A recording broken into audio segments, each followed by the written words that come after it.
Honorable viewers, I welcome all of you to my YouTube channel, Department of English. Today I'm gonna discuss with you Diglossia. So let's get started. The term Diglossia has descended from Greek origins. The first part of this term, D, refers to two and glossia refers to the tongue. Diglossic is the adjective derived from the term diglossia. It was first introduced into English from French by the sociolinguist Charles R. Ferguson in 1959 in his articles entitled Diglossia that was published in World newspaper. Diglossia is concerned with one language having different varieties. That what makes it different from the phenomenon of bilingualism where it is concerned with two languages. Of course, the concept has been defined by several scholars who studied diglossia from different perspectives. The following are some definitions by different scholars. Diglossia is defined as a sociolinguistic phenomenon, but that occurs when a speech community uses two distinct forms of one language, one form learned by education and the other acquired as the first language. Similarly, Hudson defines diglossia as a mutual unintelligibility between the casual or vernacular variety and the formal or standard variety of a single language. So, it can be concluded from the previous two definitions that diglossia is a stable language situation in which there is a highly codified variety which is learned largely by formal education and used for most written and spoken purposes.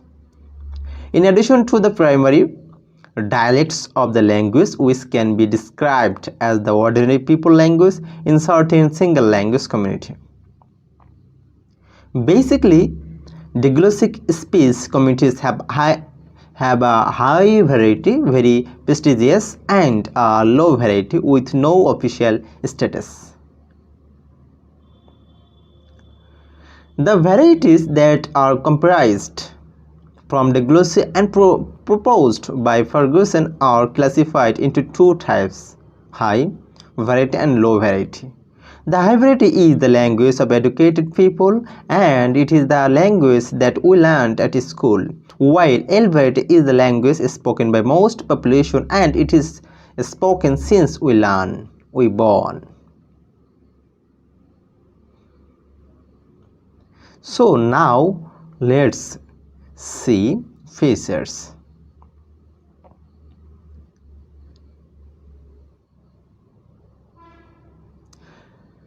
So consequently, there are 10 features of diglossia that can be observed in diglossic communities.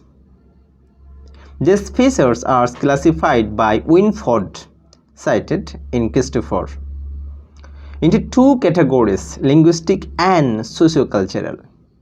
First, linguistic features specified by Ferguson. The generic relationship between the two forms is considered fundamental. In other words, in a diglossic community, the varieties involved belong to the same language. The linguistic situation should be stable. It is claimed that diglossia typically continued for at least several centuries or more. The vocabulary, or at least most of it, is shared between the H and L varieties, that means high and low varieties. All the variations in form and meaning may be observed. The grammar structure. Ferguson observed that the most striking difference between H and L varieties was in grammar structure, in which the grammar of H variety, that means high variety, is more complex than low variety. Discussing the phonology, Ferguson found it problematic to make a general statement about the relation between the phonology of both the H and L varieties, as they were found to be either quite close or strikingly divergent. The other classification of these features by Winford is the sociocultural features. A specialization of functions, where the functions of the high and low varieties are in complementary distribution. Prestige, in which high variety is regarded as superior to low variety in a number of ways. It was noticed that some speakers may deny that they know how to speak in L variety or even how they use it. Literary heritage. A sizable amount of written literature exists in the high variety which the community holds in high consideration. Standardization, in which the high variety is codified and the low variety isn't. With regard to acquisition, Ferguson noted that the low variety is the first language of all speakers, while the H variety is not native to anyone and has to be acquired through formal education.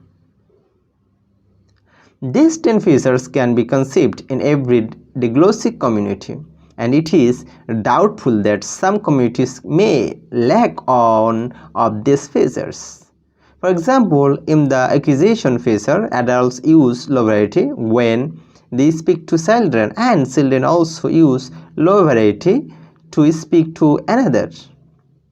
And this feature is based in every diglossic community. So that's all about today's topic. For the timing, thanks for your patience hearing.